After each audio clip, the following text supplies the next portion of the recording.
budget is. Yet we have a system that has zero accountability, that has very little trust and very little transparency. So we have a new resolution because they were called out that they had violated Texas state law. So they came up with a new resolution, and they came up with a number that none of us even know what it accounts for. They say it's for facilities and they say it's for uniforms, but yet in the very last board meeting, they approved a resolution for $5.6 million for uniforms. Now there's a new number of $300,000 for uniforms, and now they're saying everything is going to just cost $1.245 million. I do math and I run spreadsheets, and it doesn't make sense, and it doesn't add up. We've got 38% of HISD schools that are low performing. We need to sit down and focus as a city, and we need to say, you know what, board?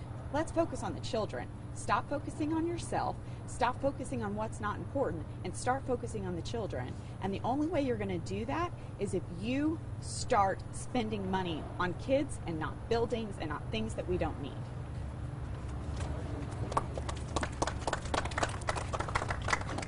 Hi, my name is Nancy Abrego, last name A-B-R-E-G-O.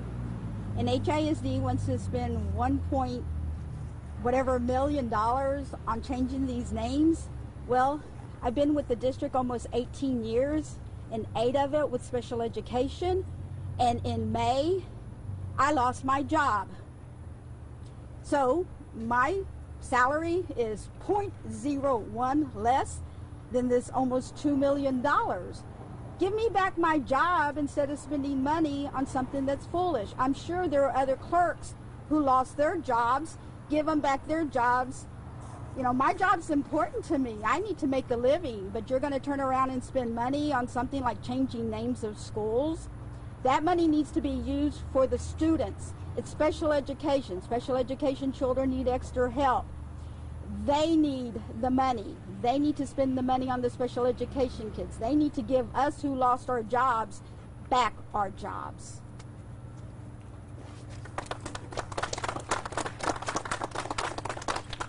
The Go Forth Law Firm is the firm that's been representing these parents and taxpayers in court. Those fancy dress guys in the lawyer suits, come on over here and you can ask them any legal questions. You guys have anything you want to say? Introduce yourself. Excuse me, I'm Ryan King, R-Y-A-N-K-I-G. I'm Avi Moshenberg, A-V-I-M-O-S-H-E-N-B-E-R-G. And we've been representing the plaintiffs in this case. So you have a question. Are there any consequences for the board breaking the law? What kind of consequences are there? Well, the consequences are to fix the process. One of our chief aims in this lawsuit was to require the HISD defendants to follow the law. And part of that law required disclosing how much it was going to cost to rename these schools and then authorizing that payment.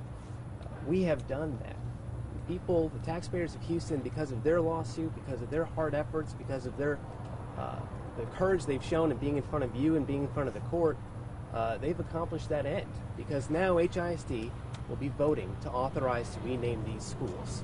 And they have disclosed, they have put a number down how much it's going to cost. They've said it's going to be $1.245 million. So that's the consequence of this lawsuit. They are now being required, they weren't officially ordered, but they saw it coming, that they were going to have to disclose at some point how much it was going to cost. And now they've done it, and the vote is tomorrow, whether or not the people of Houston would rather spend $1.245 million renaming these schools. The people need to decide, would they rather spend this money on the people inside of the building or on the name outside of the building? That's the choice for the taxpayers of Houston to make, and tomorrow that choice is going to come to fruition, and we hope that the trustees of the Board of Education act responsibly as stewards of the taxpayer dollars. How much do you think it should cost? To rename the schools? Mm-hmm. Well, frankly, I think right now, considering HISD's fiscal situation, there are more important things to spend the money on. HISD has acknowledged they're reducing student funding by $179 a student. They've cut their budget significantly. So while I don't doubt the intentions of the board, I don't doubt that they mean well in what they're doing, it's really a question for the taxpayers and for the trustees. Do you want to spend the money on this or on something else? Now, how does that voting process work? I mean, isn't it just up to the board to vote on the exact number, or are they supposed to listen to the people at the meeting, the community? I mean, the community isn't actually going to be voting, right? They're just going to be expressing their opinion? That's right. The trustees will ultimately vote. But recall that earlier, the trustees were being told under notice that the cost to rename these schools would be none. There are trustees now that will know it's actually not free. It's actually going to cost $1.245 million. By disclosing this amount, are they now in compliance with the law, or what is still needed? Well, the answer is yes and no. They've definitely satisfied some of their obligations. So yes to that part, but there are other ones that they haven't. Ultimately, they're going to need to get the necessary approvals from the legislature, from the Texas Preservation Board, from the Texas Historical Commission, to get other authorization to do this renaming. And this lawsuit is about the fact that HISD hasn't followed their legal obligations and how they've gone about renaming these schools. So this is certainly a big step, but they're not done yet. And I want to be clear. On Thursday at the hearing, Ken Hewitt, this interim superintendent, testified. We asked him, how much is it going to cost to rename the schools? He didn't know yet. He had said that no cost estimate had been done. That was on Thursday when he testified under oath. And now we have a number, $1.245 million. It's great that they've disclosed the number, but there are credibility issues there to be sure. And the whole point of this process is to have them put a number down so the people of Houston can hold them accountable to see if they live up to that number. Or is it going to be higher or lower? It's yet to be seen. Well, what will it take for you guys to be satisfied? At this point, I think we're encouraged by the fact that they're actually coming out and disclosing a number. That's a step in the right direction. That's the initial purpose of this lawsuit is transparency and accountability, and I think we've accomplished that at this point.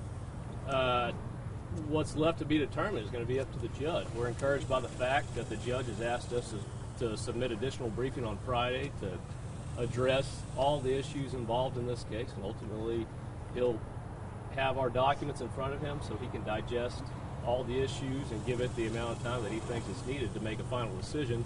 But at this point, we're at least satisfied to an extent that they're going to come out and actually tell the taxpayers what they believe this is actually going to cost them. Thanks, guys. Wayne, why are the names being changed?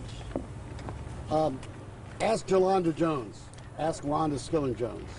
You know, when we first heard about this, we heard such ridiculous allegations from Jolanda Jones specifically. And she had all these emails from all these kids who wanted to change the name of schools, but were being bullied into silence. So we actually used the law.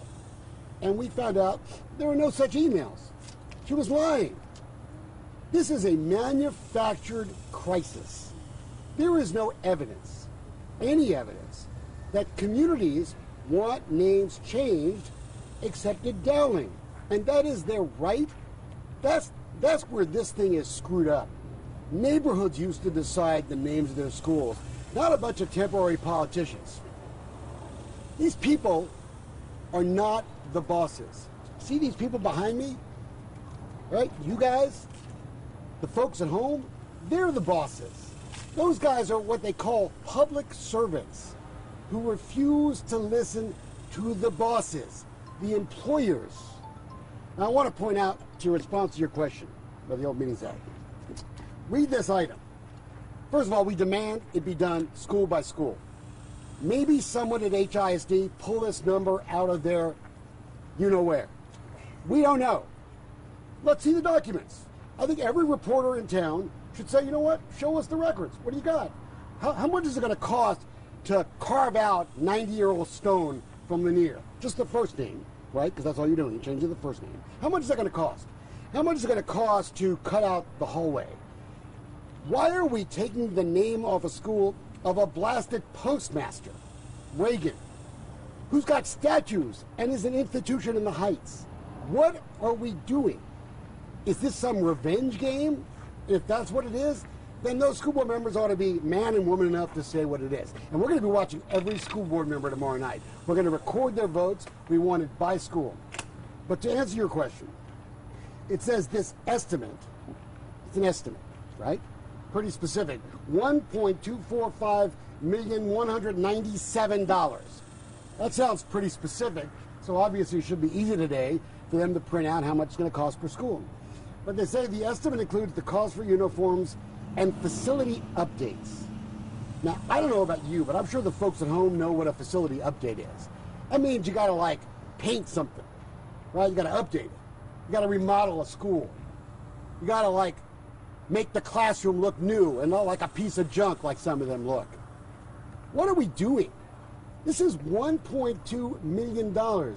This is more HISD games. They're playing word games. We're not updating facilities. You call carving out the name of some guy who's been dead for a century out of a school building updating a school? No. It's ridiculous. So let's let HISD put up or shut up.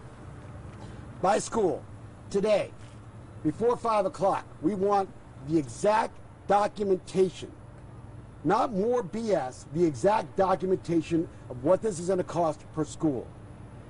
And that the folks at home called HISD today. Email your school board member, right? Go to my website, dolcefino.com. We'll give you all the information about who to call. And I even have a proposal, and I'm going to say this for all to hear. My company will hold a fundraising campaign. You want to educate kids? Here's an idea. Why don't we do this? Why don't we, instead of wasting $1.2 million, we erect a plaque in every one of these schools. Let the kids at the schools decide which student at the school would be the best to write the message about the horrors of slavery, about the complication of history, and about the fact that good men served on one side of this war between the states or the other. Let's have somebody deliver the message.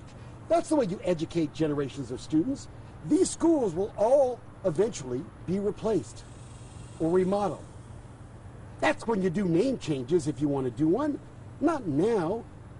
Let's buy kids iPads. I got an idea. Let's buy library books for the kids. You know, the funding of this says general and internal service funds. Okay? General funds, for all you folks at home, is taxpayer money. Internal service funds. I've talked to people at HIC who don't know what the hell that is, but I did some research last night, and it looks like that's school lunch money. So when your kids pay that exorbitant price for that lousy food at the school lunch line, they're going to use that money to do this. Now that should outrage people. But my company will put up the first $1,000 and we will raise the money citywide so we can erect these plaques in all the schools. If these school board members who are upset about ancient history want to actually deliver a message of education to kids, let's do that. Won't cost the taxpayers a dime. I'll run the whole campaign. That's my offer. Thanks, guys.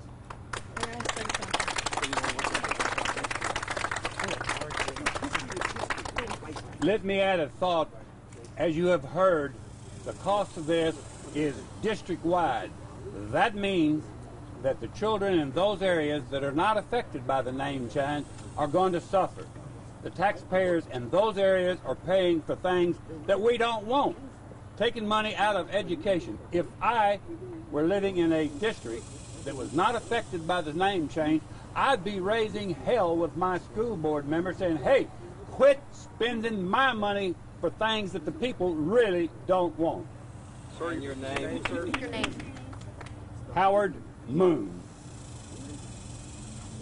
If you don't mind, I'd like to say something. My name is Eileen Howell. It's E-I-L-E-E-N, last name H-O-W-E-L-L. I'm not only a former parent in HISD. My children were raised in HISD and thank God are graduated and they're gone, but I'm a former employee of the district. But most importantly, I'm a taxpayer. And I am, outraged is not the right word, and I get emotional about it. But the taxpayers in the city of Houston, HISD taxpayers, should be outraged about what's going on. Yes, you might ask, you voted these people in. We did. We voted these people in, but we didn't know they were going to hijack our money and spend it on foolishness. This is absolutely incredulous that they're doing this. And I just want to appeal to the HISD taxpayers. Get out there and vote. If we need to do a recall election, I'll jump in there and head it up, whatever it takes. But we need these trustees to be able to be trusted with our money, and they cannot be trusted at this time. Thank you.